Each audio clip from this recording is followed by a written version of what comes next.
오늘 예수님께서는 기도에 대한 가르침을 주고 계세요. 청하여라, 찾아라, 그리고 두드려라, 세 가지 말씀을 하셨어요. 청하면은 주실 거래요. 찾으면 얻게 될 거고요. 두드리면 열릴 거래요. 네. 이거는 약속이에요. 그죠? 뭐 하면 어떻게 될 것이다 라는 약속을 하신 거예요. 그런데 청하는 것으로 끝나는 게 아니라 찾고 또 두드려야 한대요. 이것은 기도가 중요하다라는 말씀이기도 하면서 동시에 기도의 어떤 단계를 나타내시는 말씀이에요. 처음에는 청하고 찾고 두드리고, 이 단계를 따라가다 보면은 기도의 놀라운 비밀을 발견하게 된다, 이런 말씀입니다. 우리 신앙은 결국 기도예요. 기도는 하느님께 나아가서 그분과 나누는 대화죠. 그분께 대화를 나누면서 시선을 집중하는 거예요. 다른 것이 아니라 그분에게. 그게 우리 신앙의 핵심. 그러면 이 신앙 안에서 이렇게 중요하다라는 기도의 세 단계를 말씀해 주셨으니 오늘 복음은 중요할까요? 안 중요할까요? 아주 중요한 복음이에요. 오늘 청하다, 찾다, 두드리다, 이 세 가지를 다 말씀드릴 수 없으니 그 중에 청하는 것에 대해서 오늘 같이 생각해 보고자 합니다. 청하여라, 다른 말로 구하여라예요. 그러면 너희에게 주실 것이다. 청한다는 것이 기도의 가장 기본이다라는 말씀이에요. 이 기도는 원래부터 굉장히 원초적인 인간의 행동입니다. 인간은 늘 구하는 존재예요. 왜 그럴까요? 인간이라는 거는 항상 어떤 게 필요한 존재거든요. 어릴 때만 필요한 게 있나요? 어른이 돼서도 마찬가지잖아요. 아마 일평생 우리는 무언가를 필요로 할 겁니다. 이게 뭐냐면 인간은 스스로 충만한 존재가 못 된다라는 거예요. 그러면 그 필요를 내 힘으로 채울 수 있는 것이 있고 그렇지 않은 게 있어요. 그럴 때 어떻게 해야 된다? 청해야 된다. 누구에게? 하느님에게. 그 말씀이에요. 이게 우리 삶을 잘 사는 비결 중에 하나거든요. 어떤 필요가 생길 때 내가 그걸 채우려고 애쓰는 것도 중요하지만 그거보다 먼저 배워야 될 게 있는데 그건 바로 하느님으로부터 채우는 방법을 배우는 거예요. 자기 힘으로, 자기 재주로 문제를 해결하고 살아가고 실제 그렇게 되면 그게 굳어지겠죠. 그럼 기도는 하지 않고 자기 힘으로만 해결하려고 할 겁니다. 그게 어느 수준까지는 됩니다. 근데 살면 살수록 내 재주 가지고 안 되는 일이 훨씬 많아져요. 정작 우리가 옛날부터 기도를 못 배워왔기 때문에 어른이 되어서도 자기 힘으로, 자기 깡으로 버티려고 하다가 보니 힘은 힘대로 들고 헛수고만 점점 늘어나게 되는 것이다. 그러면 어떻게 해야 될까요? 어릴 때부터 어떤 필요든지 하느님께 청하는 게 몸에 배어 있어야 돼요. 필요해. 하느님께 청하는 거예요. 그러면 오늘 예수님께서 가장 기본적인 기도 형태가 청하는 것, 청하여라 말씀하시면서 그러면 주실 것이다 라고 말씀을 하셨는데, 이 말에는 뭐가 있겠어요? 청해야 주신다라는 말이 숨어 있어요. 그냥 주시는 게 아니라 청하는 이에게 응답으로 주신다라는 것, 굉장히 중요한 부분입니다. 그래서 우리에게 기도하라고 말씀하시는 거예요. 어르신 여러분, 하느님은 우리의 기도를 사용하세요. 우리가 기도하는 것을 재료로 삼으셔서 당신의 역사를 이루시는 거예요. 하느님이 직접 하실 수 있을까요? 없을까요? 있겠죠. 당연히. 하지만 우리가 기도를 함으로써 하느님께서 당신 뜻을 드러내신다. 이 이유에 대해서는 뒤에서 말씀드릴게요. 그래서 우리가 기도하기를 기다리신다. 얘가 기도할 때가 됐는데 아직 안 하고 있네. 아마 이렇게 생각하실 것 같아요. 뭔가 기도할 때가 됐는데. 우리에게 청하라고 하신 분이 어떤 분이세요? 하늘에 계신 누구의? 우리의 누구? 아버지잖아요. 하늘에 계신 우리 아버지. 지나가는 모르는 어떤 아저씨가 너 나한테 필요한 거 있으면 얘기해봐. 한 게 아니에요. 그럼 무섭잖아요. 그런 게 아니라 사랑 자체이신 나의 아버지께서 누구에게? 나에게, 자녀에게 청하라고 하신 거예요. 그래서 우리가 청하는 것은 이상한 일이에요? 이상한 일이 아니에요? 이상한 일이 아니지요. 그럼 이렇게 청해도 되나요? 되죠. 우리 아버지시니까, 우리 아버지니까 그래요. 당당하게 하셔야 돼요. 구하실 때는. 이런 거 기도해도 될까요? 되죠. 왜? 아버지시니까.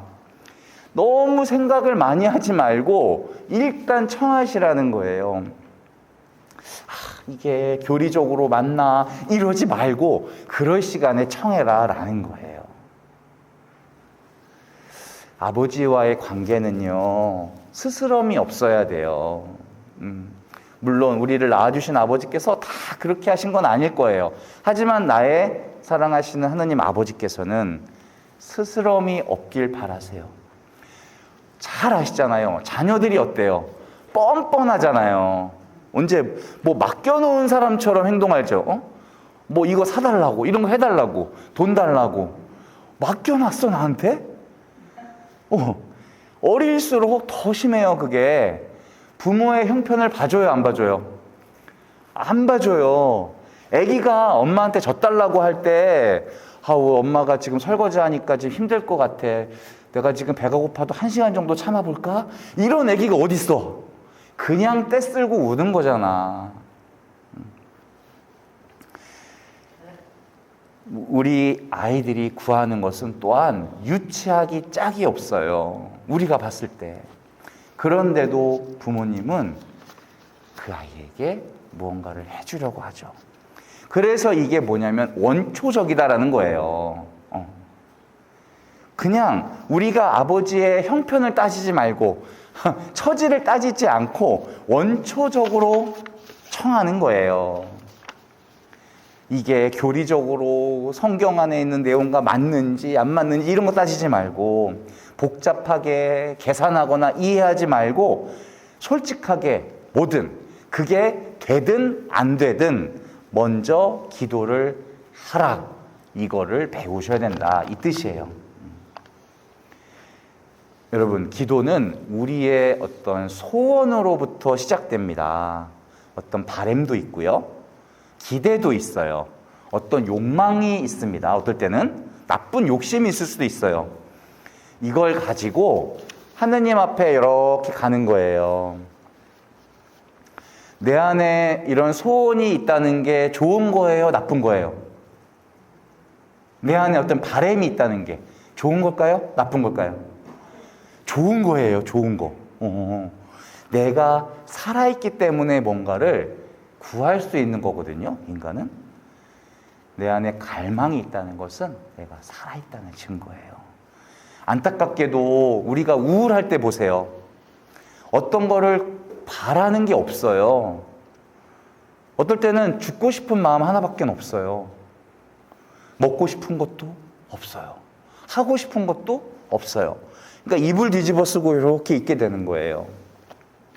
간혹 아무런 소원이나 바람이 없다면 내가 굉장히 조심하셔야 돼요. 그러면 오늘 내가 뭔가를 원한다, 구하고 있다는 것은 내가 지금 건강하다는 증거예요. 단순히 내 생존을 위해서가 아니라 어떤 내 삶의 목표가 있다는 거예요. 방향이 있다는 거예요. 계획도 있다는 거거든요. 그래서 인간은 원래부터 기도하는 존재예요. 원래 인간의 존재가 그래요. 내가 살아있다는 증거. 그래서 야고보서 4장 2절에는 뭐라고 되어 있냐? 여러분이 가지지 못하는 것은, 이유는 여러분이 청하지 않기 때문입니다. 아직 못을 받고 있어. 우리가 못 가진 것은 청하지 않았기 때문이래요. 물론 청한다고 다 주시는 거는 아니겠죠. 주실지 안 주실지는 그분이 결정하시겠죠. 그러면 우리가 해야 될 건 뭐예요? 우리가 해야 될 거. 청하는 거죠. 오늘 미사 때 어르신들 속에 있는 거 다 꺼집어내셔서 아버지 앞에 내 소원과 바람, 기대, 욕심까지 다 알려드리기를 바랍니다. 그런데 구하는 것 같으면서도 구하지 않는 기도가 또 있어요. 성경에 나와 있어요. 크게 두 가지. 마테오복음 6장에 둘 다 소개되는데요. 이방인들에게 하신 말씀, 빈말을 되풀이한대요. 뭘 구하는지 알 수가 없는 기도를 자꾸 한다는 거예요. 이렇게 늘어뜨리는 거, 뭔가 정성을 보이기 위해서인지 잘 모르겠지만 중얼중얼 하는데 뭘 구하는지 알 길이 없는 기도. 내용이 분명하지 않고 목표가 없는 기도가 있어요. 그거는 구하는 기도가 아니다라고 하세요. 두 번째, 바리사이인들의 기도. 이거는 마찬가지예요. 보여주기 위한 기도예요. 내용보다는 모양새에만 신경을 썼기 때문에 형식만 갖춘 기도예요. 그들의 기도는 하느님께 드리는 기도가 아니라 사람에게 보이는 기도예요. 기도는 내 소원을 하느님께 드리는 거죠. 그죠? 그러면 내 기도를 옆에서 듣고 있는 사람이 아무리 감동을 받아도 그건 소용없는 일이에요. 남들이 자매님은 묵주 기도를 이렇게 열심히 하시네요. 칭찬해줘. 아무 소용없어요. 사람이 알아준들 하느님께서 들어주지 않으시면 무슨 의미가 있어요? 결국에 중요한 것은 하느님이 응답해 주시느냐예요. 응답은 사람이 아니라 하느님께서 하시는 일이고, 그러니까 누가 들어야 돼요? 기도는 하느님이 들으셔야 돼요. 하느님이. 자, 그런데 우리가 청하는 것, 구하는 것만으로 끝나는 게 아니다. 그런 다음에는 찾으라는 거예요. 찾아라. 구하기만 하고 찾지 않으면 문제가 있다. 많은 사람들이 구하기만 하고 끝난다. 나는 기도했으니 나머지는 하느님께서 알아서 하세요 하고서 입만 딱 벌리고 있으면 내 입속에다 쏙 넣어주길 바라는 거예요. 자, 하느님은 구하고 찾는 사람에게 그것을 찾을 수 있도록 준비해 놓고 계세요. 선물을 그냥 주는 게 아니라 우리 어렸을 때 소풍 가면 보물찾기 놀이 했잖아요. 잘 안 보이는 데다가 숨겨 놓으시는 거예요. 왜 하느님은 구하면 그냥 주실 것이지 왜 그것을 또 찾으라고 하시냐? 미리 말씀드리면 그 찾는 과정 자체가 우리에게 복이 되기 때문에 그렇거든요. 여기에 대해서는 나중에 말씀을 다음 기회에 드리도록 하겠습니다. 하느님은 지금도 기다리고 계세요. 우리가 성령 안에서 당신 뜻대로 기도하기를 기다리고 계세요. 오늘 조부모와 노인의 날, 우리가 고통과 고난을 전례 중에 기도로 봉헌하면 우리에게 전대사를 주신다는 은총의 날이에요. 오상에 비 오신 분님께서는 내가 나의 이 극심한 고통과 고난을 기도로 봉헌하면, 교황님께서는 내가 구원받는다고 하셨지만 나를 사랑하는 이들이 구원받게 된다라고 하셨어요. 자, 내가 좋아하는 사람, 내가 사랑하는 아들 뿐만 아니라 내 고통과 고난을 통해 나를 사랑해주는 사람이 구원을 받는다. 오늘 이러한 기도가 계속되었으면 좋겠습니다. 나의 고통과 고난을 봉헌하는 기도가 오늘 이루어졌으면 좋겠어요. 아이들처럼 청하셔서 하느님께 많은 선물을 받는 이번 한 주가 되시기를 기도합니다. 아멘.